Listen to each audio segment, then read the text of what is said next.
শরীরের বিভিন্ন জায়গায় যদি অবাঞ্ছিত লোম থাকে তাহলে সেটি কিভাবে রিমুভ করতে হয় সেটার জন্য আজকে কথা বলবো আমি ডাক্তার তামান্না আহমেদ এবং একজন প্লাস্টিক সার্জারি বিশেষজ্ঞ।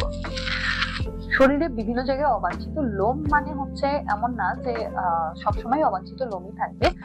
যে কোনো কারণে, সৌন্দর্যের কারণে হোক বা বাইরে কাজ করার কারণে হোক, আমরা শরীরের হাতে বা পায়ের বা হচ্ছে আন্ডার আর্ম অথবা আমাদের বিকিনি এরিয়া এরকম বিভিন্ন জায়গার লোমকেও পার্মানেন্ট ভাবে রিডিউস করতে চাই, যেহেতু বারবার ওয়াক্সিং এর ঝামেলায় আমরা কেউ যেতে চাই না।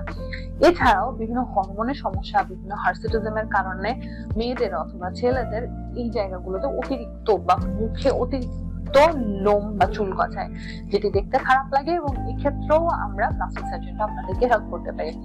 এক্ষেত্রে লেজারের মাধ্যমে আমরা পার্মানেন্টলি এই হেয়ার গুলো রিমুভ করতে পারি। লেজার সেশন গুলো সাধারণত আমরা 3 সপ্তাহ থেকে 1 মাস পর পর একটা সেশন দিই, এবং আপনার চুলের ধরন অনুযায়ী সেটি কতটা মোটা বা কত পুরু তার উপর নির্ভর করে আমরা কয়টা সেশন দিব। কখনো কখনো 2টা সেশনেও কাজ হয়, কখনো 4টা, 6টা অথবা 8টা সেশনও লাগতে পারে। সো আপনার চুলের ধরন অনুযায়ী এবং শরীরের কোন জায়গার হেয়ার আপনি রিমুভ করতে চাচ্ছেন তার উপর নির্ভর করবে কয়টা সেশন লাগবে এবং কতটুকু ইমপ্রুভমেন্ট আপনি পাবেন। এই চমৎকার পদ্ধতিটি একেবারে পেইনলেস, এবং এক্ষেত্রে আপনার আমরা টপিক্যাল অ্যানাস্থেসিয়া বা আমরা যে জায়গায় কাজ করবো সেই জায়গাটা অবশ করে নিয়ে এই ধরনের অপারেশন, এই ধরনের প্রসিডিওর গুলো করি। সো যারা এই ধরনের সমস্যায় ভুগছেন দেরি না করে অতি সত্বর আমাদের সাথে যোগাযোগ করবেন। ধন্যবাদ।